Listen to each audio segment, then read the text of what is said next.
The magic നോവലിലേക്ക് സ്വാഗതം. തുലാഭാരം part 8. മാഷിൻ്റെ മുറപ്പെണ്ണ്. തുളസി ആകാംക്ഷയിൽ ഉണ്ണിരവി മാഷിനെ നോക്കി. കാണിക്കാന്ന് പറഞ്ഞിട്ട് കാണാൻ തിടുക്കമായോ? തുളസിയെ നോക്കി ഉണ്ണിരവി മാഷ് പുഞ്ചിരിച്ചു. അതിനും കൂടിയാ ഞാൻ വന്നത്. ഉണ്ണിരവി മറുപടി പറയാതെ അകലേക്ക് നോക്കിയിരുന്നു. നിമിഷങ്ങൾ ഇറുന്നിറുന്ന് പതിക്കുന്നതിനോടൊപ്പം ഹൃദയസ്പന്ദനത്തിൻ്റെ നേർത്ത ശബ്ദം തുളസിയുടെ കാതിലെത്തി. എന്തോ ഭയങ്കരമായ കാര്യം മാഷിനെ ചുറ്റിപ്പറ്റി നിൽക്കുന്നു. അത് വെളിപ്പെടുത്താനുള്ള പ്രയാസമാണ് ആ മുഖത്ത്. അതെന്തായിരിക്കാം എന്ന ചെറിയൊരു ഊഹം അവൾക്കും ഉണ്ടായി. ഒപ്പം നെഞ്ചിൽ പേടിയുടെ ഒരു ചിറകടിയും. വരേണ്ടിയിരുന്നില്ല എന്നും പോലും തുളസിക്ക് തോന്നി.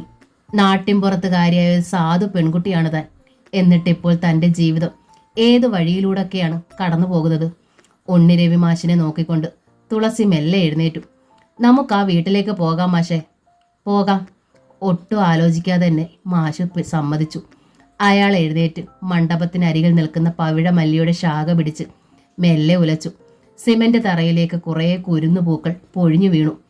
ആ പൂക്കളുടെ വാടിയ ഗന്ധം തുളസിയെ സ്പർശിച്ചു. സന്ധ്യയ്ക്കും പ്രകൃതിക്കും ആ പൂമണത്തിനുമെല്ലാം ദുഃഖത്തിന്റെ തണുപ്പാണ്. നടക്കാം. മാഷ് മുമ്പേ നടന്നു. മുറപ്പെണ്ണിനെ കുറിച്ച് തുളസി പിന്നെ ഒന്നും ചോദിച്ചില്ല. മുറ്റത്തെത്തിയപ്പോൾ ശങ്കുണ്ണിയാർ ഓടി വന്നു. പത്തായപ്പുര ഒരുക്കണുണ്ട് ട്ടോ നങ്ങേലി, അയാൾ പറഞ്ഞു. പഴകിയ ഒരുതരം മണമുണ്ട് മുറിക്കുള്ളിൽ. നിലമൊക്കെ ഒന്ന് തുടച്ചിട്ടോളാൻ പറഞ്ഞിട്ടുണ്ട് ഞാൻ. ഉറങ്ങാൻ ചെല്ലും മുമ്പ് വല്ലതും ഒന്ന് പുകയ്ക്കാനും ഏർപ്പാടാക്കിയിട്ടുണ്ട്. ഉണ്ണിരവി മാഷിന്റെ കൂടെ തുളസിയും ആ വീട്ടിലേക്ക് പ്രവേശിച്ചു. ഭൂമുഖമുള്ള പഴയ വീടാണ്. പക്ഷേ ആഠ്യത്തിൻ്റെതായ നിറമുള്ള ചില്ല് ജാലകങ്ങളും മുകൾ നിലയും മട്ടുപ്പാവും എല്ലാം ഉണ്ട്. ഈ വീട് പുത്തൻ പോലെ നോക്കണത് ഈ ശങ്കുണ്ണി നായരും നങ്ങേലിയും ചേർന്നാണ്. അച്ഛനും അമ്മയും ഉള്ളപ്പോഴേ ഇവർ ഇവിടെ ഉണ്ട്. ഇപ്പോഴും അതേപോലെ. ഒന്നും എനിക്കറിയണ്ട. ചാവടിയിൽ കുറേ ചൂരൽ കസേരകൾ ഭംഗിയായി ഒരുക്കിയിട്ടിരിക്കുന്നു. എല്ലാറ്റിനും കുഷനുണ്ട്. ഗ്ലാസ് ഇട്ട ടീപ്പോയും. ചുവരിൽ മ്യൂറൽ പെയിന്റിങ്സ്, ചീനഭരണികൾ, പൂച്ചെട്ടികൾ. ഉണ്ണിരവി മാഷിന്റെ രൂപത്തിലും വേഷത്തിലുമുള്ള ഉദാസീനത ആ വീട്ടിലില്ല. ഒരു കലാകാരന്റെ വീട് പോലെ മോടിയോടും ശ്രദ്ധയോടും കൂടിയുള്ള സംവിധാനം. ഇഷ്ടമായോ ഈ വീട്? ഉണ്ണിരവി ചോദിച്ചു. ഇന്ന് ഒരു ദിവസത്തേക്ക് മാത്രം പത്തായപ്പുരയിൽ തങ്ങിയാൽ മതി. നാളെ ഞാൻ പോയി കഴിഞ്ഞാൽ തുളസിക്ക് ഇവിടെ തന്നെ താമസിക്കാം. എൻ്റെ കുറേ ബുക്സൊക്കെ ഇവിടെ ഉണ്ട്. അതൊക്കെ ഞാൻ ലോഡ്ജിലേക്ക് മാറ്റിയേക്കാം. തുളസി മറുപടി ഒന്നും പറഞ്ഞില്ല. ഉണ്ണിരവി മാഷ് തിരിഞ്ഞ് അവളെ നോക്കി. എല്ലാ വാതിലുകളും തുറന്നിട്ടിട്ടുണ്ട് ശങ്കുണ്ണിയായർ. എല്ലായിടം ചെന്ന് കണ്ടോളൂ. തുളസി മെല്ലെ അകത്തേക്ക് നടന്നു. ബ്ലാക്ക് ഓക്സൈഡ് കൊണ്ട് മിനുക്കിയ തറ, നല്ല കണ്ണാടിയുടെ തിളക്കം, പാദം തൊടുമ്പോൾ കോരിത്തരിപ്പിക്കുന്ന തണുപ്പും. ഇപ്പോൾ കഴുകി തുടച്ചതാണെന്ന് തോന്നുന്നു. ഇതിനു വേണ്ടിയാണോ മണ്ഡപത്തിൽ കൊണ്ടുവന്നിരുത്തിയത്? എന്താണ് മണ്ഡപം? ആരുടെയെങ്കിലും ശവകുടീരമാണോ? അതോ ആരാധനാ സ്ഥലമോ? പഴയതരം ഗോവണി കയറി തുളസി മുകളിലെത്തി. മുകളിലെ ഹാളിലേക്ക് കടന്നപ്പോൾ അത്ഭുതത്തിൽ അവളുടെ മിഴികൾ വിടർന്നു. അതിസുന്ദരിയായ ഒരു യുവതിയുടെ ചിത്രം പെയിന്റിംഗ് ചെയ്തിരിക്കുന്ന ചുവരിൽ. മാഷിന്റെ അമ്മയല്ല ഈ സുന്ദരി. ഇന്നത്തെ വേഷവിധാനമാണ്, ഇന്നിൻ്റെ ഒരുക്കങ്ങളും. ഇതാണോ മാഷിൻ്റെ? തുളസി തിരിഞ്ഞു നോക്കി. ഉണ്ണിരവി മാഷ് പുറകെ വന്നിട്ടില്ല. മുകളിൽ 2 കിടക്കറകളും ഒരു ഹാളും ചെറിയൊരു ഡൈനിങ് റൂമും ഉണ്ട്. എല്ലാം തുടച്ച് വൃത്തിയാക്കി വെച്ചിരിക്കുന്നു. എത്രയും താമസിച്ച് താഴേക്ക് പോയാൽ മതി എന്ന വിചാരത്തിൽ തുളസി ഡൈനിങ് ടേബിളിനരികിലിരുന്നു. എങ്ങനെ, ഇവിടെ താമസിക്കാൻ ഇഷ്ടമല്ലേ? പിന്നിൽ നിന്ന് മാഷിന്റെ ചോദ്യം. തുളസി എഴുന്നേറ്റ് തിരിഞ്ഞു. മാഷ് കുളി കഴിഞ്ഞിരിക്കുന്നു. വേഷവും മാറ്റിയിട്ടുണ്ട്. ജുബ്ബയാണ്. മുടി കോതാതെ തോർത്തിയ പടി ചിതറിക്കിടക്കുന്നു. ആ കാഴ്ചയിൽ ഉണ്ണിരവി മാഷ് വളരെ ചെറുപ്പമായി തുളസിക്ക് തോന്നി.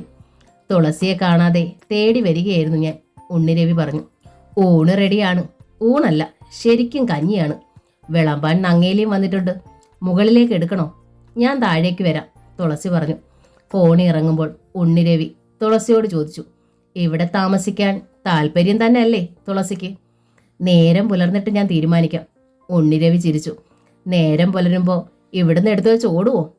തുളസി അതിനൊന്നും മിണ്ടിയില്ല.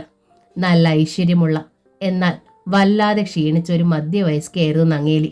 മുണ്ടും ബ്ലൗസും തോർത്തുമാണ് വേഷം. നെറ്റി നിറയെ ഭസ്മം. കൂട്ടാനൊക്കെ ഒരു വകയാ. പെട്ടെന്നുണ്ടാക്കിയതല്ലേ. നാളേക്ക് വല്ലതും നന്നായി ഉണ്ടാക്കാട്ടോ, പുഞ്ചിരിയോടെ നങ്ങേലി തുളസിയോട് പറഞ്ഞു.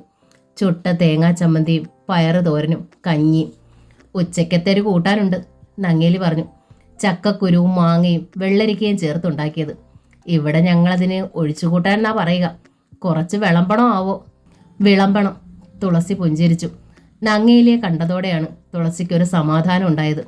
ഉച്ചയ്ക്കത്തെ ആ ഒഴിച്ചുകൂട്ടാനായിരുന്നു തുളസിക്ക് അധികം ഇഷ്ടമായത്. പാത്രം കഴുകാനായി നങ്ങേലി എടുത്തപ്പോൾ തുളസി വിലക്കി. അത് ഞാൻ കഴുകിക്കോളാം. ഇല്ല കുട്ടി, ഞാൻ മോറാം. ഞാനിവിടുത്തെ പണിക്കാരിയല്ലേ. ശ്രീകുമാരി അമ്മയുടെ ഛായയുള്ള ആ നല്ല അമ്മയെ പണിക്കാരിയായി കാണാൻ തുളസിക്ക് മനസ്സ് വന്നില്ല. ഉണ്ണിരവി മാഷിന്റെ പാത്രങ്ങളും തുളസി തന്നെയാണ് കഴുകി വെച്ചത്. ഇതേപോലെയായിരുന്നു ഉണ്ണിമോന്റെ കുട്ടിയും. നങ്ങേലി പറഞ്ഞു, എന്നെക്കൊണ്ട് ഒന്നും ചെയ്യിക്കില്ല. എന്നെ പ്രാണനാ. എൻ്റെ പൊന്ന് നങ്ങേലിയമ്മ എന്ന് വിളിച്ചെന്നെ കെട്ടിപ്പിടിക്കും. എൻ്റെ നരച്ച മുടി പിന്നും. എന്നെ കണ്ണെഴുതിക്കും. പെട്ടെന്ന് നങ്ങേലി വിങ്ങി പൊട്ടിക്കരഞ്ഞു. എങ്ങനാ എൻ്റെ ഈശ്വര സഹിക്കുക? നല്ലതുങ്ങൾക്കൊന്നും ഈ ഭൂമിയിൽ സ്ഥാനമില്ല. ഈ ഞാനൊക്കെ നരച്ച് കൊരച്ച് ഇവിടെ ചാകാതെ ചത്ത് കഴിയണം. ഈശ്വരന് വേണ്ട. തുളസി വല്ലാതെയായി. അല്പം മുമ്പേ മനസ്സിൽ വന്നു കയറിയ പ്രസാദം തീർത്തും ഒഴിഞ്ഞുപോയി. ഇനിയിപ്പോ മറ്റൊന്നാകാന്ന് പറഞ്ഞാൽ കേൾക്കില്ല ആ കുട്ടി. തുളസി കണ്ണു തുടച്ചു. ആരാ പറഞ്ഞു കേൾപ്പിക്കാൻ? ആരുണ്ട് അതിന്? തുളസി ചുറ്റും കണ്ണോടിച്ചു. മാഷ് അടുത്തൊന്നുമില്ല. ആ തൊടിയിൽ ഒരു മണ്ഡപം ഉണ്ടല്ലോ. എന്താ അത്? ആ പവിഴമല്ലിയുടെ അരികിലുള്ള മണ്ഡപം. ആ കുട്ടിയുടെയാ. നങ്ങേലി വീണ്ടും കരയുന്നായി. കുട്ടീന്നാ എല്ലാരും വിളിക്കുക.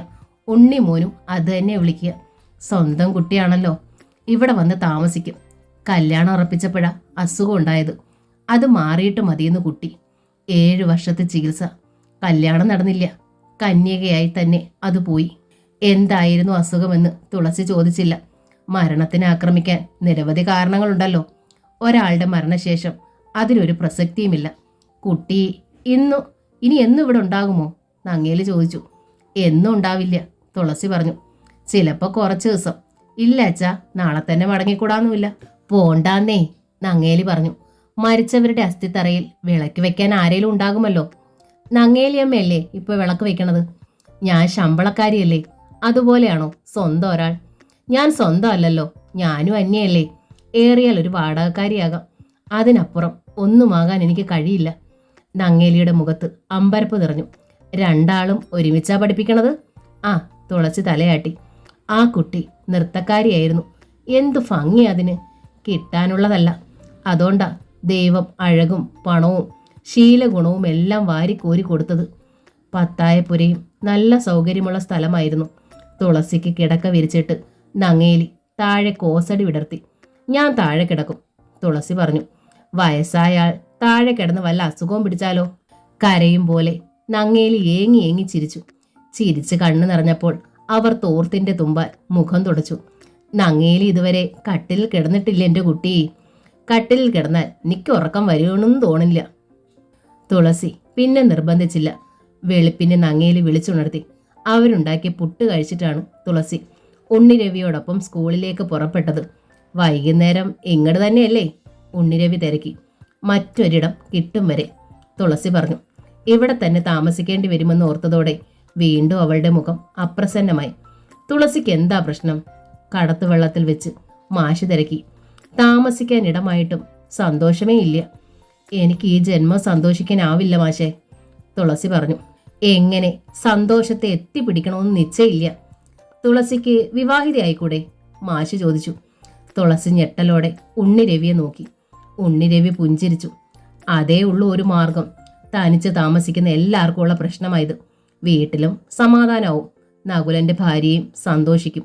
ഏട്ടത്തിയുടെയും ഭർത്താവിൻ്റെയും മനസ്സുകളിലെ ആവശ്യമില്ലാത്ത അഭിലാഷങ്ങൾ മടങ്ങും. എല്ലാറ്റിനും ഉപരി കൈതാര സ്കൂളിലെ അപവാദ പ്രചകരുടെ നാവുകൾക്കും വിശ്രമമാവും. തുളസി ശബ്ദിച്ചില്ല. പക്ഷേ അവൾക്ക് വല്ലാത്ത ശ്വാസതടസ്സം അനുഭവപ്പെട്ടു. എന്തിനാ തുളസി ഇങ്ങനെ പരിഭ്രമിക്കണത്? ഉണ്ണിരവി ചിരിച്ചു. എനിക്ക് വേണ്ടിയാണ് ഞാൻ സംസാരിച്ചതെന്ന് കരുതിയോ? എനിക്ക് അത്തരം ഒരു ഉദ്ദേശവും ഇല്ല കുട്ടി. ലോഡ്ജ് മുറികളിൽ തനിച്ച് കഴിയാൻ ഇഷ്ടപ്പെടുന്നവനാ ഞാൻ. റിട്ടയർഡായാൽ യാത്ര പോകും, എവിടേക്കെന്നില്ലാതെ. മരിക്കാനായി തളർന്നു വീഴും വരെ യാത്ര. പക്ഷേ എൻ്റെ അവസ്ഥയോ പ്രായമോ അല്ല തുളസിയുടേത്. എനിക്ക് തേടിപ്പോകാൻ ഒരു ആത്മാവുണ്ട്. തുളസിക്ക് പക്ഷേ വാശിയാ വേണ്ടത്. തെറ്റിദ്ധരിച്ച് വലിച്ചെറിഞ്ഞു പോയ പുരുഷന് വേണ്ടി അവിവാഹിതയായി കഴിയാതെ അയാളുടെ മുന്നിലൂടെ ജീവിച്ച് കാട്ടിക്കൊടുക്കണം. കുട്ടികളെ പ്രസവിക്കണം. അമ്മയായി അമ്മുമ്മയായി മരിക്കണം. തുളസിയുടെ കിതപ്പ് താണിരുന്നു. എങ്കിലും അവൾ മറുപടി പറഞ്ഞില്ല. തുളസിയെ ഞാൻ സഹായിക്കാം, ഉണ്ണിരവി പറഞ്ഞു. 39 വയസ്സേ ഉള്ളെങ്കിലും തൻ്റെ അച്ഛൻ്റെയോ അമ്മാമ്മയുടെയും വലിയേട്ടൻ്റെ സ്ഥാനത്ത് നിന്ന് ഞാൻ സഹായിക്കും. തനിക്ക് വേണ്ടി ഒരാളെ ഞാൻ കണ്ടുപിടിക്കട്ടെ. തുളസി പെട്ടെന്ന് മുഖം പൊത്തിക്കരഞ്ഞു. അവൾ കരയുകയാണെന്ന് ആ ചുമലുകളുടെ തുള്ളൽ കണ്ട് ഉണ്ണിരവിക്ക് മനസ്സിലായി. തോണിയിൽ അവരും തുഴക്കാരനും മാത്രമായിരുന്നു. വള്ളം കരയ്ക്ക് അടുക്കുകയാണ്. തുളസി മുഖം തുടക്കി, മാഷ് അറിയിച്ചു. സാരി തുമ്പാൽ തുളസി മുഖം തുടച്ചു. മാഷ് തന്നെ കൈ പിടിച്ച് അവളെ തോണിയിൽ നിന്ന് ഇറക്കി. തുളസിയുടെ മുഴുവൻ അവസ്ഥയും മനസ്സിലാക്കിക്കൊണ്ട്, എന്നെയും ചേർത്തുള്ള അപവാദം കൂടി അറിഞ്ഞുകൊണ്ട്, സ്വന്തം വരുമാനമുള്ള നല്ലൊരു ചെറുപ്പക്കാരൻ തന്നെ വിവാഹം ചെയ്യാൻ ഒരുക്കമാണ്. ഇന്നലെ രാത്രി ഞാൻ അയാളുമായി സംസാരിച്ചു ഫോണിൽ. തുളസിയുടെ സമ്മതമേ ഇനി വേണ്ടു. ഞാനൊരു മീഡിയേറ്റർ ആവുന്നില്ല. അയാൾ തുളസിയെ തേടി വന്നോളും. മറുപടി പറയാതെ തുളസി ഒപ്പം നടന്നു. കൈതാരം സ്കൂളിന്റെ ഗേറ്റിൽ അവർ എത്തിയപ്പോഴാണ് ചുവരിലെ എഴുത്ത് കണ്ടത്. നവദമ്പതികളായ ഉണ്ണിരവി മാഷിനും തുളസി ടീച്ചറിനും അഭിനന്ദനങ്ങൾ. രണ്ടുപേരും നിന്നു. നിറമെഴികളോടെ തുളസി ഉണ്ണിരവിയെ നോക്കി. ഉണ്ണിരവി പുഞ്ചിരിച്ചു. സാരമില്ല, എൻ്റെ സംസാരം കേട്ടപ്പോൾ ടീച്ചർ പോലും ഒരു നിമിഷം എന്നെ ശങ്കിച്ചില്ലേ? അപ്പോൾ നമ്മൾ രണ്ടുപേരെയും അറിയാത്തവരെക്കുറിച്ച് എന്തു പറയാൻ? മാഷ് സ്കൂളിലേക്ക് നടന്നു. പുറകെ തുളസിയും. പോർച്ചിൽ നടക്കല്ലുകൾക്ക് മുകളിൽ സ്കൂളിലെ അധ്യാപകർ എല്ലാവരും കാത്തു നിന്നിരുന്നു. അബുമാഷിൻ്റെയും വത്സല ടീച്ചറിൻ്റെയും കൈകളിൽ ഓരോ ബൊക്കകൾ. ഉണ്ണിരവി തുളസിയെ നോക്കി. തുളസി കരയാൻ പോവുകയാണ്. കരയരുത്, ഉണ്ണിരവി അറിയിച്ചു. ഞാൻ മറുപടി പറഞ്ഞോളാം. മാഷ് നടന്നു നടക്കല്ലിന് താഴെയെത്തി. ഒപ്പം തുളസിയും. ഞങ്ങളെ അറിയിച്ചില്ലെങ്കിലും എല്ലാം ഞങ്ങൾ അറിഞ്ഞു. ഉണ്ണിരവി മാഷിൻ്റെ നേർക്ക് ബൊക്കെ നീട്ടിക്കൊണ്ട് അബുമാഷ് അറിയിച്ചു. അങ്ങേയറ്റ സന്തോഷമുണ്ട് ഞങ്ങൾക്ക്. തീരുമാനമെടുക്കാൻ ഇത്ര വൈകിയതിലേ കുണ്ഠിതമുള്ളൂ. ഇന്നലെ സ്കൂളിൽ നിന്ന് പോയ ശേഷം രജിസ്റ്റർ കച്ചേരിയിൽ ചെന്ന് ഒപ്പിട്ടതും സന്ധ്യയ്ക്ക് ക്ഷേത്രത്തിൽ പോയതും അവിടെ നിന്ന് മാഷിൻ്റെ തറവാട്ടിലേക്ക് കൂട്ടിക്കൊണ്ടുപോയതുമെല്ലാം ഇന്നലെ തന്നെ ഞങ്ങൾ അറിഞ്ഞു. മാഷിൻ്റെ നാട്ടിൽ നിന്ന് തന്നെ വിളിച്ചറിയിച്ചിരുന്നു. ഞങ്ങൾക്കൊരു പ്ലസന്റ് സർപ്രൈസ് തന്നതുകൊണ്ട് ഞങ്ങളും ഒരു പ്ലസന്റ് സർപ്രൈസ് തരിക. അതിനായ ബൊക്കയൊക്കെ വാങ്ങി കാത്തു നിന്നത്. ഞങ്ങളുടെ എല്ലാം ഹൃദയം നിറഞ്ഞ അഭിനന്ദനങ്ങൾ. But I am very sorry, Unniravi മാഷ് ചിരിച്ചു. എനിക്ക് പിറക്കാത്ത മകളായി ഞാൻ ഈ കുട്ടിയെ എൻ്റെ വീട്ടിൽ കൊണ്ടുപോയത് സത്യം. ബാക്കിയുള്ളതെല്ലാം നിങ്ങളെപ്പോലുള്ളവർ ഊഹിച്ചെടുത്ത കള്ളങ്ങളാണ്. അതുകൊണ്ട് ഈ ബൊക്കകൾ ഓഫീസ് മുറിയിലെ മരിച്ചുപോയ മഹാന്മാരുടെ ചിത്രങ്ങൾക്ക് താഴെ കൊണ്ടുവച്ച് നമസ്കരിക്കുക.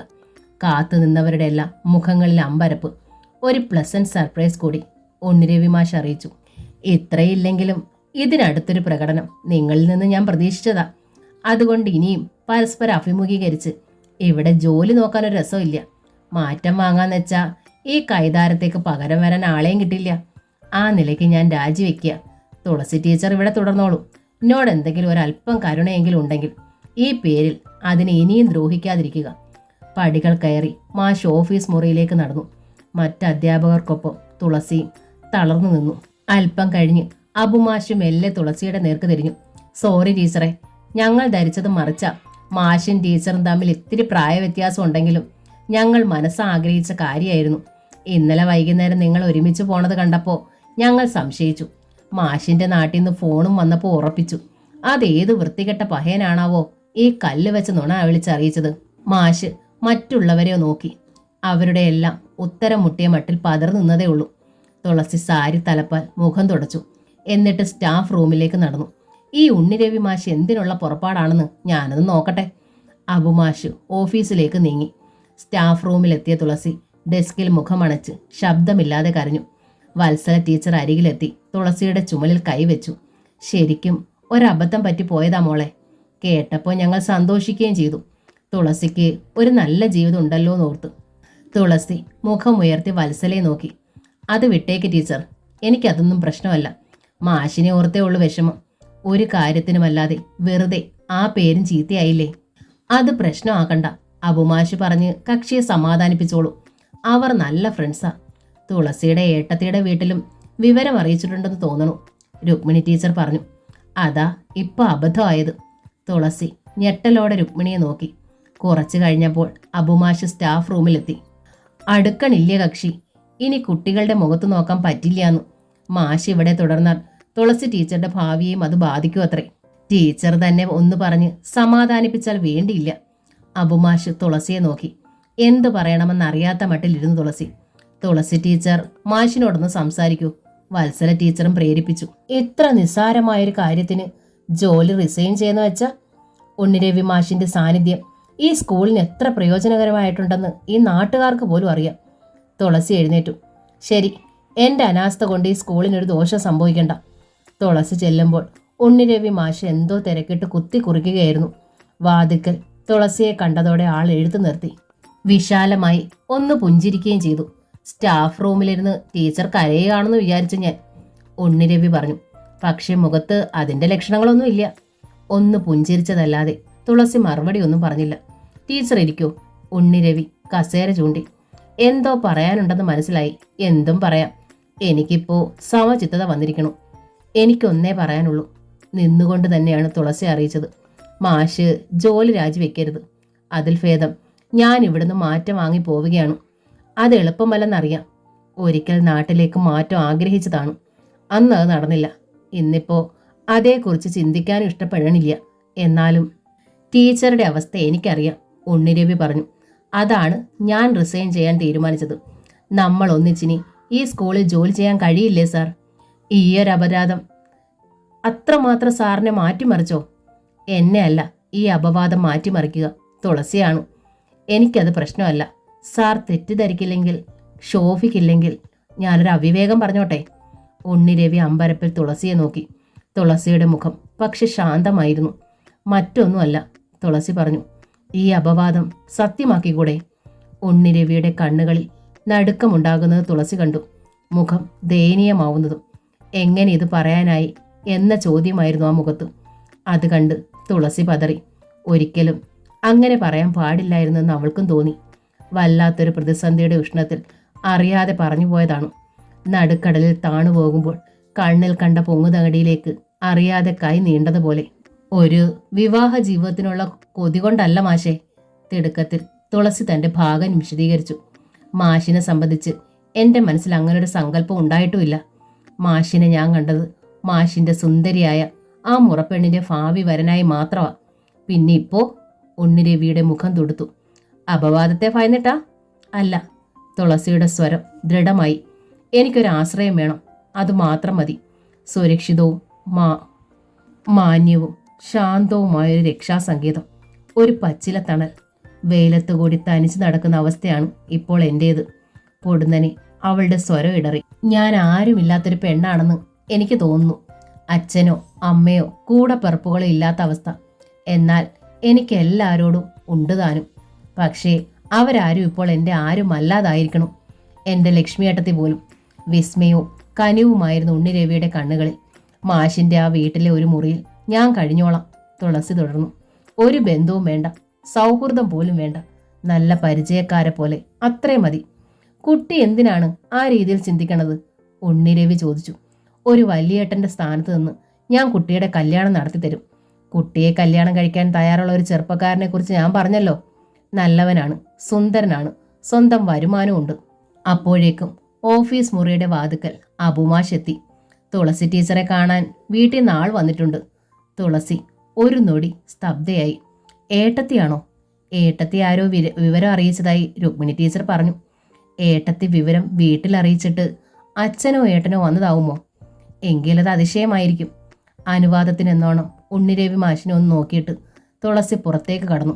മുറ്റത്ത് കിടന്നിരുന്ന ടാക്സി കാറാണ് അവൾ ആദ്യം കണ്ടത്. അത് കഴിഞ്ഞാണ് വരാന്തയിൽ നിൽക്കുന്ന നകുലനും അരുന്ധതിയും കണ്ണിൽ പെട്ടത്.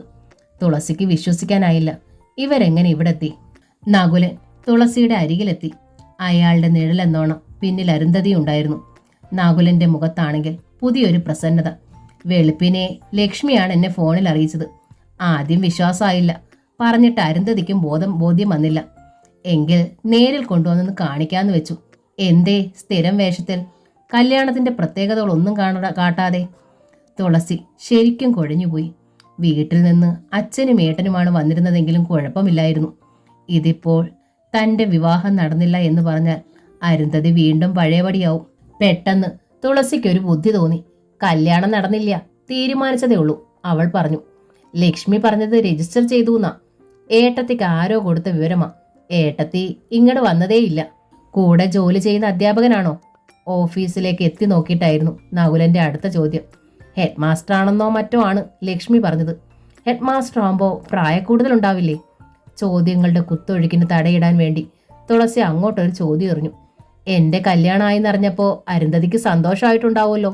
രണ്ടുപേരെയും മാറി മാറി നോക്കിക്കൊണ്ടാണ് അവൾ ചോദിച്ചത്. അരുന്ധതി ഒന്ന് പതറി. നകുലന്റെ നേർക്ക് അവൾ ഒന്ന് നോക്കി. അരുന്ധതിക്ക് മാത്രമല്ല, എനിക്ക് സന്തോഷമായി, നകുലൻ പറഞ്ഞു. തുളസി നന്നായി ജീവിക്കണമെന്നേ എനിക്കുള്ളൂ. ജീവിതത്തിൽ ഒരു തുണയുള്ളതാണ് നല്ലത്. ഒറ്റയ്ക്ക് അധികകാലം മുന്നോട്ട് പോകാൻ ഒരു പെണ്ണിന് കഴിയില്ല. അത് അംഗീകരിക്കുന്ന മട്ടിൽ തുളസി പുഞ്ചിരിച്ചു. എവിടെ ആൾ? ഒന്ന് പരിചയപ്പെടാൻ. നകുലൻ വീണ്ടും അകത്തേക്ക് കണ്ണു നീട്ടി. അമ്മാമ്മയുടെ മോനാണെന്ന് പറയണില്ല, ഏട്ടനാണെന്ന് പറഞ്ഞോളാം. ഇല്ല അരുന്ധതി. അരുന്ധതിയുടെ അംഗീകാരത്തിന് വേണ്ടി അയാൾ ആ മുഖത്തേക്ക് നോക്കി. ക്ലാസ്സിലാ അദ്ദേഹം. തുളസി ഭംഗിയായി കള്ളം പറഞ്ഞു. കല്യാണം കഴിഞ്ഞ് ഞങ്ങൾ അങ്ങോട്ട് വരുമ്പോൾ പരിചയപ്പെട്ടാലും പോരെ? ഇപ്പൊ ചടങ്ങുകളൊന്നും കഴിയാതെ വെറുതെ പബ്ലിസിറ്റി വേണ്ടല്ലോന്ന് വെച്ചാ മതി. സന്തോഷത്തോടെയാണ് നകുലൻ സമ്മതിച്ചത്. നമുക്കിനി മടങ്ങിയാലോ?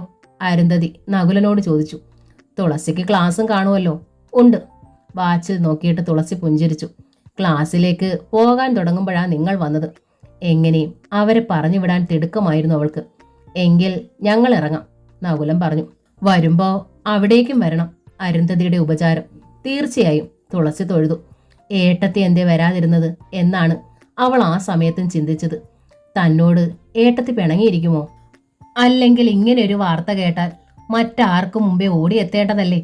വൈകുന്നേരം ക്ലാസ് വിട്ടതോടെ എങ്ങോട്ട് പോവണമെന്നായി വീണ്ടും തുളസിയുടെ പ്രശ്നം. ബാഗ് ഉണ്ണിരവി മാഷിന്റെ വീട്ടിൽ വെച്ചിരിക്കുകയാണ്.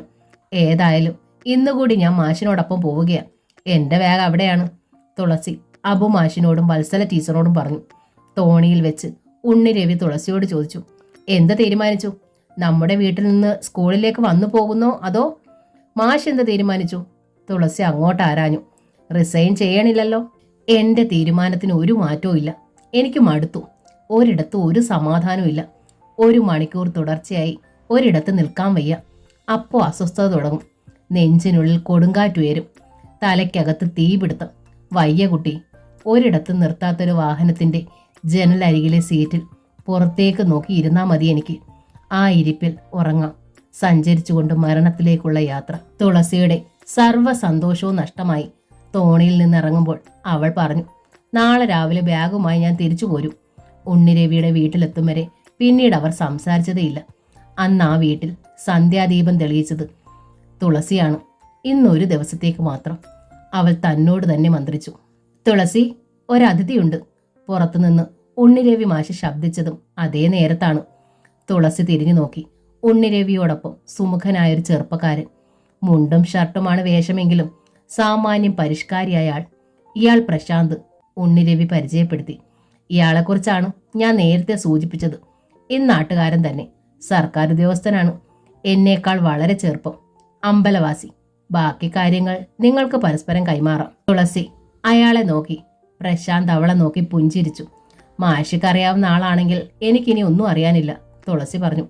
എനിക്കും. ഉണ്ണിരവി മാഷിന് നോക്കി. പ്രശാന്ത് പുഞ്ചിരിച്ചു. എങ്കിൽ 3 കപ്പ് ചായ കൊണ്ടുവരിക, മാഷ് ആവശ്യപ്പെട്ടു. 2 കപ്പേ തുളസി കൊണ്ടുവന്നോളൂ. ചായ കഴിച്ചിട്ട് പ്രശാന്ത് മടങ്ങി. അപ്പോൾ ഒരു വിവാഹത്തിന് തുളസി സന്നദ്ധയാണല്ലോ, ഇല്ലേ? പ്രശാന്ത് പോയതോടെ മാഷ് തുളസിയോട് ചോദിച്ചു. ഞാൻ പറഞ്ഞല്ലോ, എനിക്ക് മാന്യവും ശാന്തവുമായ ആശ്രയസ്ഥാനം കിട്ടിയാൽ മതി. ഞാൻ മൂലം നകുലേട്ടന്റെ കുടുംബം തകരരുത്. എൻ്റെ ഏട്ടത്തി സ്വന്തം ഭർത്താവിനെ എനിക്ക് ദാനം ചെയ്യരുത്. സ്കൂളിലെ കുട്ടികളുടെ മുന്നിൽ അപവാദിനിയാകാതെ നിന്ന് എനിക്ക് ക്ലാസ് എടുക്കണം. ഇതിന് കഴിയില്ലെങ്കിൽ ആത്മഹത്യയുള്ളൂ എനിക്ക് മാർഗം. അതേതായാലും വേണ്ട, മാഷ് ചിരിച്ചു. പ്രശാന്തിന്റെ വീട്ടുകാർ പക്ഷേ അല്പം ഓർത്തഡോക്സാ. അതുകൊണ്ട് ഒരു രജിസ്റ്റർ വിവാഹമൊന്നും പറ്റില്ല. 2 വീട്ടുകാർ അറിഞ്ഞുള്ള കല്യാണം. നാളെ തന്നെ തുളസി വീട്ടിലേക്ക് പൊയ്ക്കോളൂ. ഞായറാഴ്ച പ്രശാന്തിന്റെ വീട്ടുകാർ അവിടെ വരും. വിവാഹിതയാവാതെ ഞാനിനി വീട്ടിലേക്ക് ചെല്ലണത്? തുളസിയുടെ മുഖം താണു. അവിടെ എല്ലാവരും എൻ്റെ കല്യാണം കഴിഞ്ഞു എന്നാവും വിശ്വസിച്ചിരിക്കണത്. തുളസി വിഷമിക്കണ്ട, ഞാൻ തുളസിയെ കൊണ്ടാക്കാം. ഞാൻ പറഞ്ഞോളാം എല്ലാം. പിറ്റേന്ന് സ്കൂളിലെത്തി അവധിയാണെന്ന് പറഞ്ഞിട്ട് തുളസിയെയും കൊണ്ട് മാഷ് പുറപ്പെട്ടു. ഉച്ച കഴിഞ്ഞാണ് അവർ മാരാത്തെ മുറ്റത്തെത്തിയത്. ഉമ്മറത്ത് എല്ലാവരും ഉണ്ടായിരുന്നു. തെക്കേ മാരാത്ത് നിന്ന് അരുന്ധതി പോലും. ഒരു നിമിഷം വലിയ സന്തോഷത്തിൽ ശാരദ വിളിച്ചു പറഞ്ഞു, ഞാൻ ഈ നിലവിളക്കൊന്ന് കൊളുത്തിക്കോട്ടെ. കല്യാണത്തിന്റെ മുറയോ തെറ്റിച്ചു. എതിരേൽപ്പെങ്കിലും നടന്നോട്ടെ. തുളസി ശങ്കയോടും വിഷമത്തോടും കൂടി ഉണ്ണി രവിയെ നോക്കി.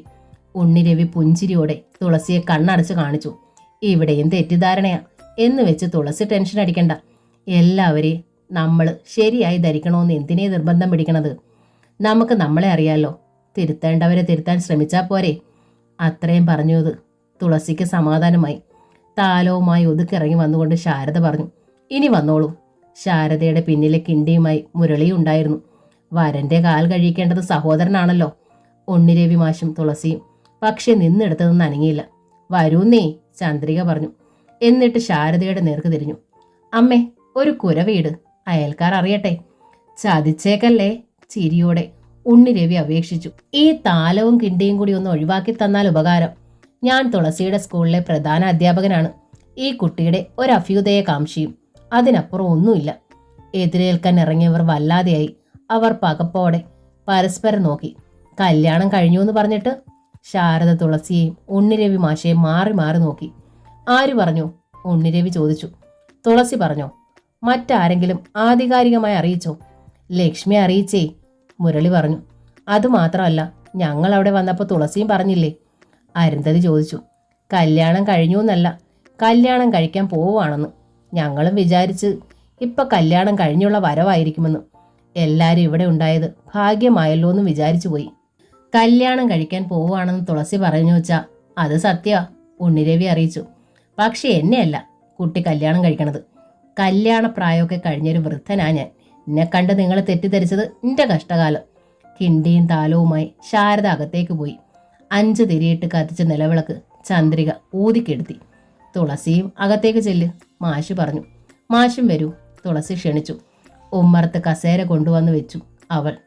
ചാരു കസേരയിൽ ഇരുന്നിരുന്ന ഗോവിന്ദമാരാരെ തുളസി ഉണ്ണിരവിക്ക് പരിചയപ്പെടുത്തി. അച്ഛനാണ്. മാരാരെ തൊഴുതിട്ട് കസേര അഭിമുഖമായി എടുത്തിട്ട് മാഷിരുന്നു. മുരളി വാതുക്കൽ ചുവർ ചാരി നിന്നതേ ഉള്ളൂ. ചന്ദ്രിക ഉമ്മറ തൂണിൽ തെരു പിടിപ്പിച്ചുകൊണ്ട് ഉണ്ണിരവിയെ ആകാംക്ഷയിൽ ശ്രദ്ധിച്ചു. ഞാൻ പോയിട്ട് വരാം, ശബ്ദം താഴ്ത്തി ചന്ദ്രികയോട് പറഞ്ഞിട്ട് അതിരിൽ വേലി പൊളിഞ്ഞു കിടന്ന ഭാഗത്തേക്ക് അരുന്ധതി ഓടി. മാഷ്ടെ പേര്? കുറച്ച് നിമിഷത്തെ നിശബ്ദതയ്ക്ക് ശേഷം ഗോവിന്ദമാര എന്തെങ്കിലും ചോദിക്കണമല്ലോ എന്ന് വിചാരിച്ചാണ് ചോദിച്ചത്. ഉണ്ണിരവി, മാഷ് പറഞ്ഞു. തുളസിയെ കല്യാണം കഴിക്കാൻ പോകണമെന്ന് പറഞ്ഞത് ആരെയാ? മുരളിയാണ് തിരക്കിയത്. പ്രശാന്ത് എന്നാ അയാളുടെ പേര്. സർക്കാർ ഗുമസ്തനാ. നിന്റെ അയൽക്കാരനാണെന്നുള്ള ബന്ധേ ഉള്ളൂ എനിക്ക്. സ്ത്രീധനം? മുരളി മാഷിനെ നോക്കി. സ്ത്രീധനം വേണ്ട. മുരളിക്ക് സന്തോഷമായി. അയാൾ ചന്ദ്രികയോട് പറഞ്ഞു. ചായ ഇട് ചന്ദ്രി, കടിക്കാനും വല്ലതും ഉണ്ടാക്ക്. വരട്ടെ എന്ന് രഹസ്യമായി മുരളിയുടെ നേർക്ക് ആംഗ്യം കാണിച്ചിട്ട് ചന്ദ്രിക മാഷിനോട് തിരക്കി. സ്വർണോ? അതൊക്കെ നിങ്ങളുടെ ഇഷ്ടം പോലെ. ഒന്നും ആവശ്യപ്പെടില്ല അയാൾ, അതുപോലെ. ഭാഗ്യം എന്ന മട്ടിൽ നെഞ്ചോട് കൈയമർത്തി മുരളിയൊന്ന് നോക്കിയിട്ട് ചന്ദ്രിക തിരിഞ്ഞ് അകത്തേക്ക് നടന്നു. അപ്പോഴാണ് ഗോവിന്ദമാരാരുടെ അന്വേഷണം. ഇങ്ങട് വല്ലതും കിട്ടുവോ? ഉണ്ണിരവി അമ്പരന്നുപോയി. അങ്ങനെ ഒരു ചോദ്യം അയാൾ പ്രതീക്ഷിച്ചതേയില്ല. എന്തേ ഇത് എന്ന അർത്ഥത്തിൽ മാഷു മുരളിയെ നോക്കി. മുരളി മുഖം കുനിച്ചു കളഞ്ഞു. ശാരദയുടെ മുഖമാണെങ്കിൽ വല്ലാതെ ദയനീയമായി. തുളസിയെ ഇത്രം പഠിപ്പിച്ചത് ഞങ്ങളാണേ, മാരാർ തുടർന്നു.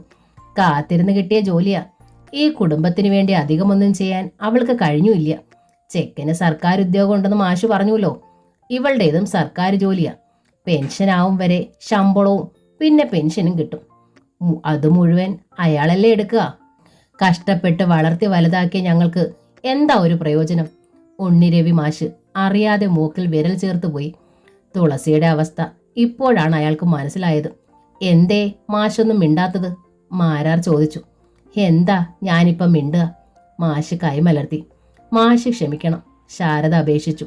അദ്ദേഹം അങ്ങനെ പറഞ്ഞു എന്ന് വെച്ച് ഇവിടെ മറ്റാരും അങ്ങനൊന്നും പ്രതീക്ഷിക്കണില്ല കേട്ടോ. എൻ്റെ കുട്ടിക്ക് ഒരു നല്ല ജീവിതം ഉണ്ടാവണമെന്ന് മാത്രമേ ഞാൻ ആഗ്രഹിക്കണുള്ളൂ. അപ്പോ അച്ഛനമ്മമാർക്ക് വയ്യാതായ മക്കൾ അവരെ നോക്കണ്ടേ? മാരാർ ചോദിച്ചു. മക്കൾ നോക്കേണ്ടത് അവരുടെ മനോധർമ്മമാ. അതിന് ഉടമ്പടിയൊന്നും വെക്കണ്ട, മാഷ് അറിയിച്ചു. അപ്പോൾ അടുക്കളയിൽ നിന്ന് ചന്ദ്രിക തുളസി എന്ന് നീട്ടി വിളിച്ചു.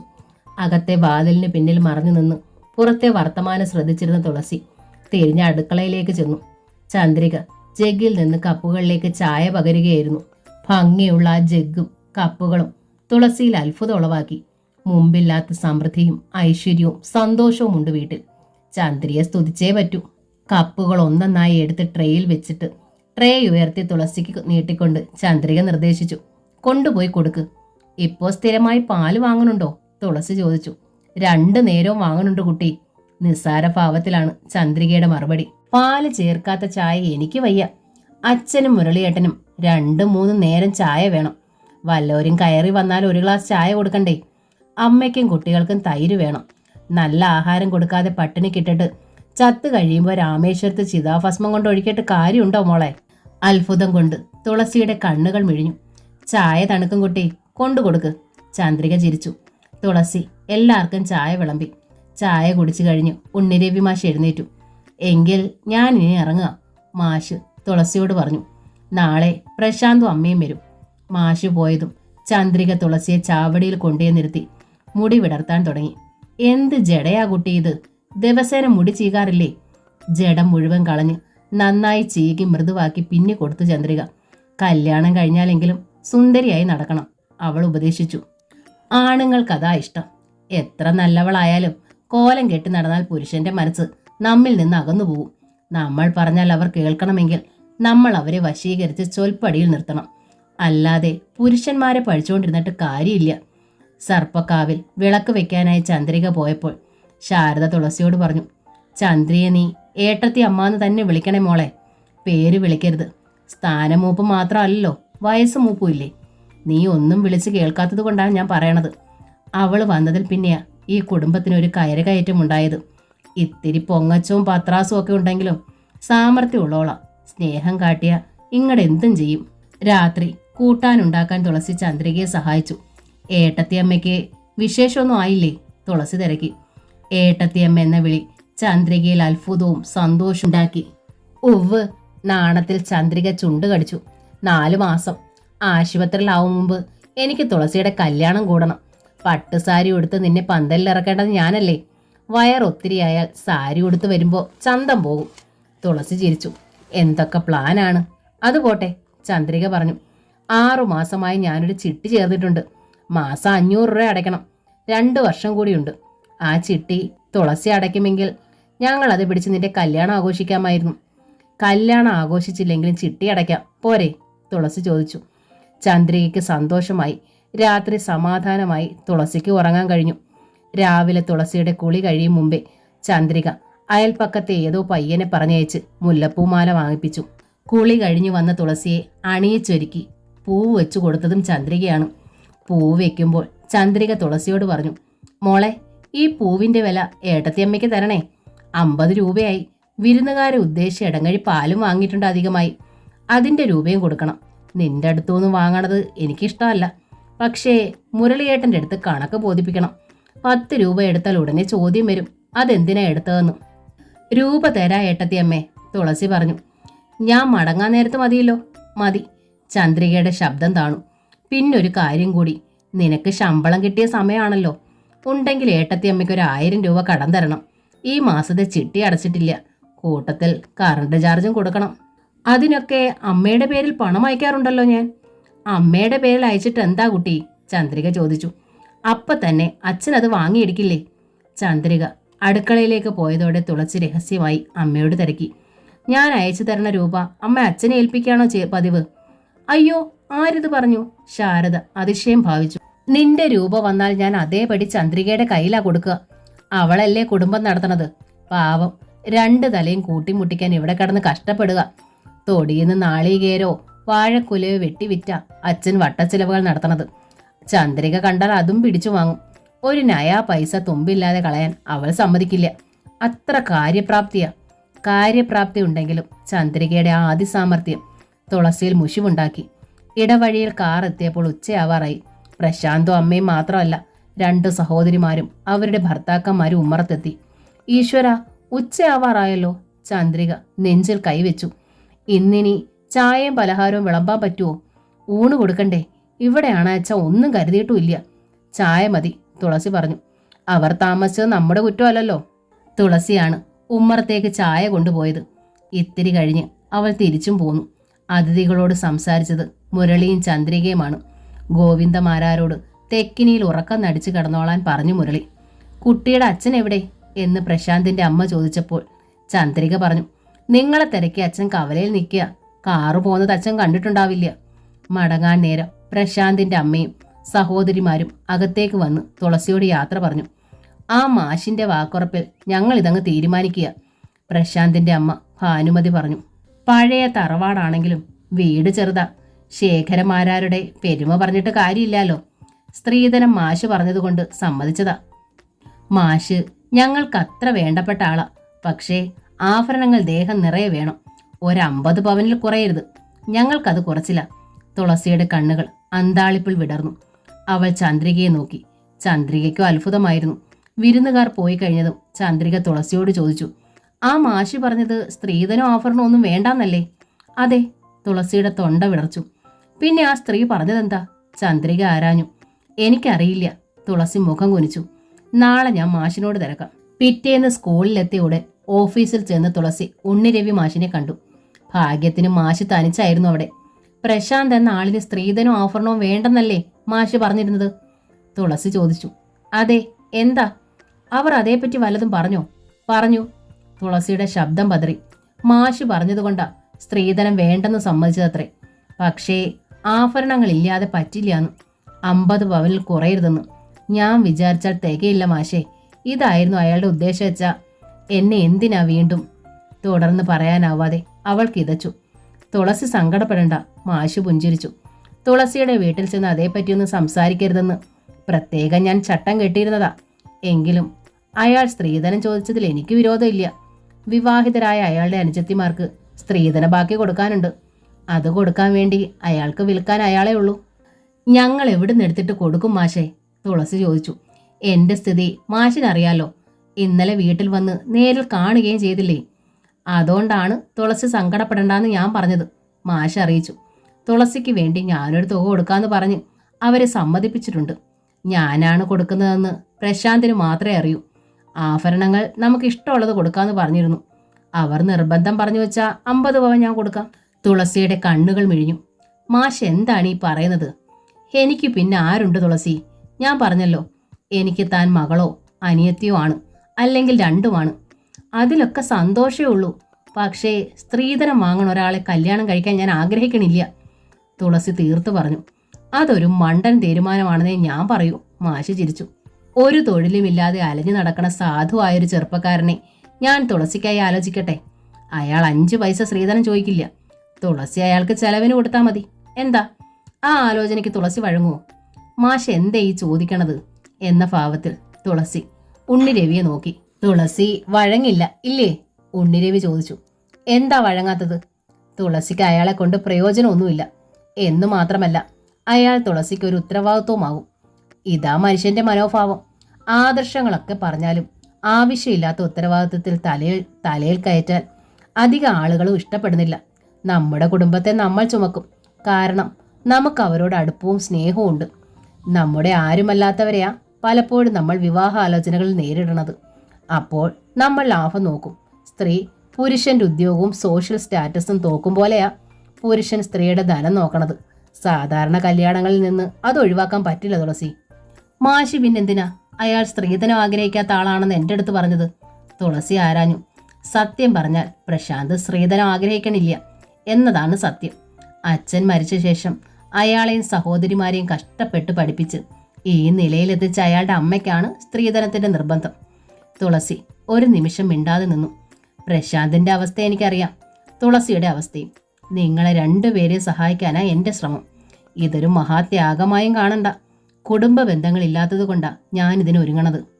എനിക്ക് ഏതായാലും ഈ പ്രശാന്തുമായി ഒന്ന് സംസാരിക്കണം, തുളസി പറഞ്ഞു. ഓക്കേ, അത് വേണമല്ലോ, മാഷ് ചിരിച്ചു. എന്തേ രാവിലെ രണ്ടാളും കൂടി ഒരു വിവാദം? അബുമാഷ് അകത്തേക്ക് കയറി വന്നു. സ്ത്രീധനം കൊടുത്തിട്ട് തുളസിക്ക് കല്യാണം വേണ്ട, ഉണ്ണിരവി മാഷ് പറഞ്ഞു. ഞാൻ പക്ഷേ സ്ത്രീധനം കൊടുത്ത് ഒരുത്തനെ വാങ്ങി തുളസിക്ക് സമ്മാനിക്കാനുള്ള ശ്രമത്തിലുവാ. 5 പെൺകുട്ടികളാ എനിക്ക്, അബുമാഷ് പറഞ്ഞു. സ്ത്രീധനം കൊടുക്കില്ല എന്ന് ഞാനൊരു തീരുമാനമെടുത്താൽ കാണാൻ വലിയ മുഞ്ചൊന്നും ഇല്ലാത്ത എൻ്റെ കുട്ടികളുടെ സ്ഥിതി എന്താവൂന്ന് എനിക്ക് ഒരു ഉറപ്പുമില്ല. അതുകൊണ്ട് ഈ ടോപ്പിക്കിൽ ഞാൻ കൈയിടണില്ല. അറ്റൻഡൻസ് രജിസ്റ്ററിൽ ഒപ്പിട്ടിട്ട് തുളസി പുറത്തേക്ക് പോയി. ഉച്ചയ്ക്ക് ഉണ്ണിരവി മാഷ് തുളസിയോട് തിരക്കി. ഇന്ന് രാത്രിയിൽ എവിടെയാ? കാണിക്കുന്നിന് പോന്നിരുന്നോ? കാണിക്കുന്നോ? ഓ, എൻ്റെ സ്ഥലത്തിൻ്റെ പേരതാ. പ്രശാന്തിൻ്റെ ഭാര്യയായ തുളസിക്കും ആ സ്ഥലപ്പേര് മനപ്പാടാവും. പ്രശാന്തിന്റെ വീട്ടിൽ നിന്നാകുമ്പോൾ കടത്ത് കടവ് വരെ നല്ല റോഡാ. തുളസി അയാൾ കടത്ത് കടവ് വരെ ബൈക്കിലും എത്തിക്കും. അത് കേട്ട് ഒരു കുളിർമയൊന്നും തുളസിയുടെ മുഖത്ത് പ്രകടമായില്ല. ഏതായാലും ഇന്ന് രാത്രി ഞാൻ മാഷിന്റെ വീട്ടിലേക്കാ, അവൾ പറഞ്ഞു. അവസാന പീരീഡ് തുളസിക്ക് ഫ്രീ ആയിരുന്നു. എങ്കിലും മാഷ് വരാനായി അവൾ സ്റ്റാഫ് റൂമിൽ കാത്തിരുന്നു. അപ്പോൾ ജെസ്സി ടീച്ചർ തുളസിയോട് ചോദിച്ചു, മാഷ് പിരിഞ്ഞു കഴിയുമ്പോൾ തുളസി തനിച്ച് കാണിക്കുന്നുവരെ പോണ്ടേ? മാഷ് പിരിയുമോ? തുളസിക്ക് അത്ഭുതമായി. മാഷ് രാജി സമർപ്പിച്ചല്ലോ, ഉടനെ തീരുമാനം ഉണ്ടാകും. തുളസിക്ക് ദേഹം തളരണതുപോലെ തോന്നി. എന്നാൽ ഉണ്ണിരവി മാഷില്ലാതെ കൈതാര സ്കൂളിനെ കുറിച്ച് ഓർക്കുമ്പോഴേ വല്ലാത്തൊരു സങ്കടം. ആരോ മരിച്ചു പോയതുപോലുള്ളൊരു വേദന. തുളസിയുടെ കണ്ണുകൾ നിറഞ്ഞു. കാണിക്കുന്നിലേക്കുള്ള യാത്രയിൽ തുളസി ഉണ്ണിരവിയോട് തിരക്കി, മാഷിന്റെ തീരുമാനത്തിൽ തന്നെ ഉറച്ചു നിന്നു ഇല്ലേ? ഈ തീരുമാനം മുമ്പേ ഉണ്ടായിരുന്നതാ. ഇപ്പോൾ ഒരു സന്ദർഭം കിട്ടി അത് നടപ്പിലാക്കാൻ. മാഷ് പുഞ്ചിരിച്ചു. എൻ്റെ തോൾ സഞ്ചിയിൽ ഒരു ഫോട്ടോഗ്രാഫ് ഉണ്ടാകും, എൻ്റെ പ്രിയപ്പെട്ട ആ മുഖത്തിൻ്റെ. ഇടയ്ക്കിടെ എനിക്ക് കാണണം. പിന്നെ ഒരു ജോഡി ഡ്രസ്സേ ഉണ്ടാവും എൻ്റെ സഞ്ചിയിൽ. ഇവിടുന്ന് പിരിയണതിൻ്റെ പിറ്റേന്ന് ഞാൻ യാത്ര പുറപ്പെടും. തുളസി അത് കേട്ട് നടന്നു. വീട് നോക്കാൻ ശങ്കുണ്ണിയായിരുന്ന അങ്ങേലി ഉണ്ടാവും. ആകെ ഒരു സങ്കടം, ഇവിടെ വിട്ടാൽ നങ്ങേലിയമ്മയുടെ ആ ചമ്മന്തിയുടെ സ്വാദ് എനിക്ക് നഷ്ടമാവുമല്ലോ എന്നതാണ്. എൻ്റെ മനസ്സിൽ അവർ എൻ്റെ അമ്മ തന്നെയാ. ഉണ്ണിരവിയുടെ തൊണ്ടയിടറി. തുളസി തിരിഞ്ഞ് ഉണ്ണിരവിയെ ഒന്ന് നോക്കി. ആ കണ്ണുകളിൽ നനവുണ്ട്. ഇത്ര പച്ചയായൊരു മനുഷ്യനെ തൻ്റെ ജീവിതത്തിൽ വേറെ കണ്ടിട്ടില്ലെന്ന് തുളസിക്ക് തോന്നി. ഞാൻ പോയാലും തുളസിക്ക് ഈ വീട്ടിൽ വരാം, ഉണ്ണിരവി പറഞ്ഞു. എൻ്റെ സ്ഥാനത്ത് കല്യാണം കഴിയും വരെയോ അല്ലെങ്കിൽ അത് കഴിഞ്ഞാലുമോ? ഏതായാലും താമസിക്കാൻ ഒരിടമില്ലാത്തതിൻ്റെ പേരിൽ തുളസി ആരെയും കല്യാണം കഴിക്കേണ്ട കാര്യമില്ല. കൂടപ്പറപ്പുകളില്ലാത്തവനാ ഞാൻ. എനിക്കുള്ളതെല്ലാം കുട്ടിക്കെടുക്കാം. കുട്ടിക്ക് വേണ്ടതെല്ലാം. പെട്ടെന്ന് തുളസി നിയന്ത്രണം വിട്ട് ഏങ്ങിക്കരഞ്ഞു. സോറി, ഉണ്ണിരവി തുളസിയോട് പറഞ്ഞു. വിജനമായ വഴിയായതുകൊണ്ടാണ് ഓരോന്നൊക്കെ പറഞ്ഞത്. തുളസി അത് എങ്ങനെ ബാധിക്കുമെന്ന് ഞാൻ ചിന്തിച്ചില്ല. തുളസി കരച്ചിൽ നിർത്തി കണ്ണു തുടച്ചു. നിശബ്ദം മാഷിൻ്റെ ഒപ്പം നടന്നു. ഉണ്ണിരവിയും പിന്നീടൊന്നും പറഞ്ഞില്ല. വൈകുന്നേരം പ്രശാന്ത് വന്നു. തുളസിക്ക് സംസാരിക്കണമെന്ന് പറഞ്ഞതുകൊണ്ട് ഞാൻ വിളിച്ചു വരുത്തിയത് അയാളെ, ഉണ്ണിരവി പറഞ്ഞു. നിങ്ങൾ തുറന്ന് സംസാരിക്കുക. രണ്ടാളും ഒരു നല്ല തീരുമാനത്തിലെത്തിയാൽ അതെനിക്ക് ഒരു സന്തോഷമായേനെ. തുളസിയെയും പ്രശാന്തിനെ ഹാളിൽ തനിച്ചാക്കിയിട്ട് ഉണ്ണിരവി പുറത്തേക്ക് നടന്നു. പറയൂ, പ്രശാന്ത് പുഞ്ചിരിയോടെ തുളസിയെ നോക്കി. എനിക്കൊന്നും പറയാനില്ല. തുളസിക്ക് പറയാനുള്ളത് ഞാൻ കേൾക്കാം. അവിടുത്തെ അമ്മ എൻ്റെ അടുത്ത് സ്ത്രീധനത്തെക്കുറിച്ചും ആഭരണങ്ങളെക്കുറിച്ചും പറഞ്ഞു. എനിക്കതൊന്നും തരാനില്ല. തുളസി ഒന്നും തരണ്ട, പ്രശാന്ത് പറഞ്ഞു. അമ്മ പറഞ്ഞത് അമ്മയുടെ ഒരു കാഴ്ചപ്പാടാണ്. അമ്മയെ തിരുത്താനോ അമ്മയോട് വഴക്കിടാനോ അമ്മയെ ഉപേക്ഷിക്കാനോ എനിക്കാവില്ല. ഇത്തിരി നിരുപദ്രവമായ കള്ളങ്ങൾ ഉപയോഗിച്ച് അമ്മയെ നമ്മുടെ ഒപ്പം കൊണ്ടുപോകാനാണ് എൻ്റെ ശ്രമം. തുളസിയും എൻ്റെ ഒപ്പം നിൽക്കണം. എനിക്ക് വേണ്ടി മാഷ് സ്ത്രീധനം തരണത് എനിക്കിഷ്ടമല്ല. മാഷ് തരണത് സ്ത്രീധനമല്ല, എനിക്ക് കടമോ സംഭാവനയോ തരികയാണ്. ഞാൻ പക്ഷേ അത് തുളസി തന്ന സ്ത്രീധനമായി അമ്മയെ ബോധ്യപ്പെടുത്തും. ചില ദല്ലാളന്മാർ വന്ന് എനിക്ക് വില പറഞ്ഞിട്ട് പോയി. ആ വില തന്നെ കിട്ടണമെന്ന് വാശിയ അമ്മയ്ക്ക്. ദല്ലാളന്മാർ ചൂണ്ടിക്കാട്ടിയ പെൺകുട്ടികളെ ഒന്നും എനിക്കിഷ്ടപ്പെടാൻ കഴിയണില്ല. മാഷ് പറഞ്ഞപ്പോഴേ തുളസിയുടെ കാര്യം ഞാൻ ഉറപ്പിച്ചു, കാണുക പോലും ചെയ്യാതെ. അതുകൊണ്ട് അമ്മയുടെ നാവടയ്ക്കാൻ വേണ്ടി നാളെ പണം ഉണ്ടായാൽ ഞാൻ ഈ കടം തിരിച്ചു കൊടുക്കും. നാളെയും ഞാൻ ദരിദ്രനായി തന്നെ തുടർന്നാൽ മാഷ് തന്നതെല്ലാം ദാനമായി കരുതും. തുളസി മറുപടി ഒന്നും പറഞ്ഞില്ല. എൻ്റെ അവസ്ഥ ബോധ്യമായോ തുളസിക്ക്? ആയി. ഇനിയൊന്നും പറയാനില്ലല്ലോ? ഉണ്ട്. ഞാൻ ഒരാളെ സ്നേഹിച്ചിരുന്നു. ആ ബന്ധം തകർന്നു. അതിപ്പോഴും മനസ്സിലുണ്ടോ? അറിയില്ല. മറക്കണമെന്ന ആഗ്രഹമുണ്ട്. അത് മതി. മനഃപൂർവ്വം ചതിക്കാതിരുന്നാൽ മതി. ഇങ്ങോട്ടെന്തെങ്കിലും പറയാൻ? തുളസി തിരക്കി. എനിക്കങ്ങനെ സ്നേഹമൊന്നും ഉണ്ടായിട്ടില്ല. ഭാര്യയായി വരണത് വിശ്വസ്തയായൊരു നല്ല കുട്ടിയാവണം എന്ന ആഗ്രഹമുണ്ട്. കല്യാണ ചന്തയിലെ ഒരു പിൻനിരക്കാരിയാണ് ഞാൻ ആഗ്രഹിച്ചത്. എന്നെക്കൊണ്ട് ആ വ്യക്തിക്കൊരു ഗുണമാവട്ടെ എന്ന് വെച്ച്. ഞാനും ഒരു പിൻനിരക്കാരിയാണ്. തുളസി ഒന്ന് ചിരിച്ചു. അങ്ങനെ സ്വയം താഴ്ത്തണ്ട, പ്രശാന്ത് പറഞ്ഞു. തുളസിക്ക് ജോലിയുണ്ട്, ആരോഗ്യവും സൗന്ദര്യമുണ്ട്. ഒരു ക്യൂബിൽ നിൽക്കുന്നവളല്ല താൻ. സാമാന്യ മാർക്കറ്റ് വാല്യൂ ഉള്ള വ്യക്തി തന്നെ. പക്ഷെ തൻ്റെ കഥകൾ അറിഞ്ഞപ്പോഴാണ് എനിക്ക് താല്പര്യമായത്. എന്ന് വെച്ച് നല്ല മനസ്സുണ്ടെങ്കിൽ തുളസി എന്നെ ചൂസ് ചെയ്താൽ മതി. ഞാൻ ചായ എടുക്കാം, തുളസി അറിയിച്ചു. വിരോധവും ഇല്ല, നിർബന്ധവും ഇല്ല. എല്ലാ കാര്യത്തിനും ഞാൻ അങ്ങനെ ഒരു തണുപ്പം മട്ടുകാരനാ, പ്രശാന്ത് ചിരിച്ചു. പ്രശാന്ത് അന്ന് ഊണ് കഴിച്ചിട്ടാണ് മടങ്ങിയത്. തുളസി എന്തു പറയണോ? പ്രശാന്ത് പോയി കഴിഞ്ഞതും ഉണ്ണിരവി മാഷ് തിരക്കി. കുട്ടിക്ക് അയാളെ മതിയോ? നടക്കുമോ? ചമ്മലോടെ തുളസി ചിരിച്ചു. ഇപ്പോഴും സംശയമാണോ? സത്യത്തിൽ സംശയം പ്രശാന്തിനാണ്. തുളസി അല്പം റിസർവ്ഡ് ആണെന്ന പരാതി ഉണ്ട് അയാൾക്ക്. വിധി എന്നോട് എപ്പോഴും മുഖം കറുപ്പിച്ചിട്ടാണ്. അതാണ് എനിക്ക് സംശയം. ഓർക്കാപ്പുറത്താവും ആകാശത്ത് കാറും കോളും കെട്ടുക. ഒടുവിൽ നിരാശയാവും ബാക്കി, ജീവിതത്തോട് വെറുപ്പും. ഇത്ര അശുഭ വിശ്വാസി ആവരുത്. തുളസിക്ക് ഒരു നല്ല ജീവിതം ഞാൻ കാണുന്നുണ്ട്. എന്നെങ്കിലും ഒന്ന് വിശ്വസിക്കൂ, മാഷ് അപേക്ഷിച്ചു. എനിക്ക് മാഷിന് വിശ്വാസമാണ്. പക്ഷെ എൻ്റെ വിധിയെ എനിക്ക് ഭയമുണ്ട് ഇപ്പോഴും. പിറ്റേന്ന് തുളസി കൈതാരം സ്കൂളിൽ 2ാം പീരീഡ് ക്ലാസ് എടുക്കുമ്പോൾ കൃഷ്ണചന്ദ്രന്റെ വീടിനടുത്തുള്ള ഒരു മധ്യവയസ്കൻ കാണാനെത്തി. കൃഷ്ണചന്ദ്രൻ സാർ പറഞ്ഞയച്ചിട്ട് വന്നതാ ഞാൻ. കുട്ടിയുടെ ഏട്ടത്തിയെ ടൗണിലെ ആശുപത്രിയിൽ ഓപ്പറേഷൻ അഡ്മിറ്റ് ആക്കിയിരിക്കണത്രേ. ആശുപത്രിയുടെ അഡ്രസ്സും കുറിച്ച് തന്നിട്ടുണ്ട്. ഒരു തുണ്ട് കടലാസ് അയാൾ തുളസിയെ ഏൽപ്പിച്ചു. തുളസി ഓടി ഹെഡ് മാസ്റ്ററുടെ മുറിയിൽ എത്തി അറിയിച്ചു. മാഷെ, എൻ്റെ ഏട്ടത്തെ ഓപ്പറേഷന് ഹോസ്പിറ്റലിൽ അഡ്മിറ്റ് ആക്കിത്രേ. എനിക്ക് ഉടനെ അവിടെ എത്തണം. പറഞ്ഞിട്ട് അവൾ കരയാൻ തുടങ്ങി. മാഷ് ഒരു നിമിഷം ആലോചിച്ചു. പിന്നെ പറഞ്ഞു, എനിക്കിപ്പോൾ വരാൻ അസൗകര്യമുണ്ട്. കൂടെ അയക്കാൻ പറ്റിയവരാരും ഇവിടെ ഇല്ല. ഞാൻ തനിച്ചു പൊയ്ക്കോളാം മാഷെ, തുളസി പറഞ്ഞു. ഈ സന്ദർഭത്തിൽ ഒരു തുണ അത്യാവശ്യമാണ്. ഞാൻ പ്രശാന്തിനെ വിളിക്കാം. അയാൾ വണ്ടിയുമായി വരും. അപ്പോൾ താമസമാവില്ലേ? ഇല്ലടോ, അയാൾക്ക് അധിക ദൂരമൊന്നുമില്ല. തൻ്റെ കാര്യമാകുമ്പോൾ പറന്നു വരും. ഞാൻ തുണ വരണതിലും ഭംഗി ഇനിയിപ്പോൾ അയാൾ വരണതാ. പറഞ്ഞിട്ട് ഓഫീസ് ഫോൺ എടുത്ത് നമ്പർ ഡയൽ ചെയ്യാൻ തുടങ്ങി മാഷ്. അരമണിക്കൂർ കഴിഞ്ഞപ്പോൾ ബൈക്കിൽ പ്രശാന്ത് എത്തി. വല്ലാതെ തിടുക്കപ്പെട്ടു വന്നതിൻ്റെ കിതപ്പും വിയർപ്പും ഉണ്ടായിരുന്നു അയാളിൽ. കയറ്, പ്രശാന്ത് പറഞ്ഞു. മുമ്പ് ഞാൻ ബൈക്കിൽ കയറിയിട്ടില്ല, തുളസി അറിയിച്ചു. നല്ല കാര്യം. പക്ഷേ ഇനി കയറി ശീലിക്കണം. ബസ്സുകൾ സുലഭമല്ലാത്ത ഈ പട്ടിക്കാട്ടിൽ 2 വീലർ ഓടിച്ച് ശീലിക്കണത് നല്ലതാ. തുളസി കയറി ബൈക്കിന് പിന്നിലിരുന്നു. പ്രശാന്ത് വണ്ടി സ്റ്റാർട്ടാക്കി. 1 മണിക്കൂർ നേരത്തെ യാത്രയിൽ അവർ പരസ്പരം സംസാരിച്ചതേയില്ല. ടൗണിലെത്തിയപ്പോൾ പ്രശാന്ത് തിരക്കി. കുട്ടിക്ക് ആഹാരം കഴിക്കണോ? വേണ്ട, ഏട്ടത്തിയെടുത്ത് എത്താതെ എനിക്ക് സമാധാനമില്ല. പ്രശാന്ത് ബൈക്കിന്റെ വേഗം കൂട്ടി. വളവുകൾ തിരിയുമ്പോൾ 2 വട്ടം അറിയാതെ തുളസി പ്രശാന്തിന്റെ ചുമലിൽ പിടിച്ചുപോയി. പേടിക്കണ്ട, ഞാൻ വീഴിക്കില്ല, അയാൾ തിരിഞ്ഞു നോക്കി അറിയിച്ചു. വല്ലാത്തൊരു സമാധാനമാണ് അവൾക്ക് അനുഭവപ്പെട്ടത്. 1 മണിക്കൂർ കൊണ്ട് വർഷങ്ങളുടെ പരിചയം, അടുപ്പം. ആ ആശുപത്രി പ്രശാന്തിന് മുമ്പേ അറിയാവുന്നതായിരുന്നു. ചില ഡോക്ടർമാരുമായി സൗഹൃദമുണ്ട്. കുട്ടിയുടെ ഏട്ടത്തിക്ക് ഇവിടെ നല്ല പരിചരണം ഞാൻ ഉറപ്പു തരണം. ഒന്നും പേടിക്കണ്ട, പ്രശാന്ത് അറിയിച്ചു. 3ാമത്തെ ഫ്ലോറിലുള്ള ഒരു മുറിയിലായിരുന്നു ലക്ഷ്മി. വാതിൽ പാതി തുറന്നു കിടന്നിരുന്നതിനാൽ ബെല്ലടിക്കാതെ തന്നെ തുളസി അകത്തേക്ക് കയറി ചെന്നു. പുറകെ പ്രശാന്തും. കിടക്കയിൽ കിടന്നിരുന്ന ലക്ഷ്മിയുടെ അരികിലായി കസേരയിലിരുന്നത് കൃഷ്ണനാവുമെന്നാണ് തുളസി വിചാരിച്ചത്. എന്നാണ് ഏട്ടത്തി അഡ്മിറ്റ് ആയത് എന്ന് ചോദിച്ചുകൊണ്ട് അവൾ കിടക്കയിലിരുന്നതും ലക്ഷ്മി നേരിയ പതർച്ചയോടെ കസേരയിലിരിക്കുന്ന ആളെ നോക്കി. അപ്പോഴാണ് തുളസി അങ്ങോട്ട് തിരിഞ്ഞത്. അത് കൃഷ്ണചന്ദ്രൻ ആയിരുന്നില്ല. വെളുത്തു തൊടുത്ത് സമ്പന്നതയുടെ പ്രൗഢി പ്രകടമാക്കുന്ന സുന്ദരനായ ഒരു 35-കാരൻ. അയാളുടെ കണ്ണിൽ വില കൂടിയ ഗോഗിൾസും കയ്യിൽ വിദേശി മൊബൈൽ ഫോണും. തുളസിക്ക് ആളെ തീരെ മനസ്സിലായില്ല. അവൾ ലക്ഷ്മിയെ നോക്കി. അപ്പോഴേക്കും അയാൾ എഴുന്നേറ്റു. നാളെ വരാം. തിരിഞ്ഞു പുറത്തേക്ക് നടന്നു അയാൾ. ആരാ ഏട്ടത്തിയത്? തുളസി ചോദിച്ചു. പെട്ടെന്ന് ലക്ഷ്മി 2 കൈകളും കൊണ്ട് മുഖം പൊത്തി പിന്നെ ഏങ്ങലടിച്ച് കരഞ്ഞു. തുലാഭാരം എന്ന നോവലിന്റെ ഈ ഭാഗം ഇവിടെ പൂർണ്ണമാവുകയാണ്. ഈ നോവൽ നിങ്ങൾക്ക് ഇഷ്ടമായെങ്കിൽ ലൈക്ക് ചെയ്ത് ഷെയർ ചെയ്ത് സബ്സ്ക്രൈബ് ചെയ്യണേ. താങ്ക്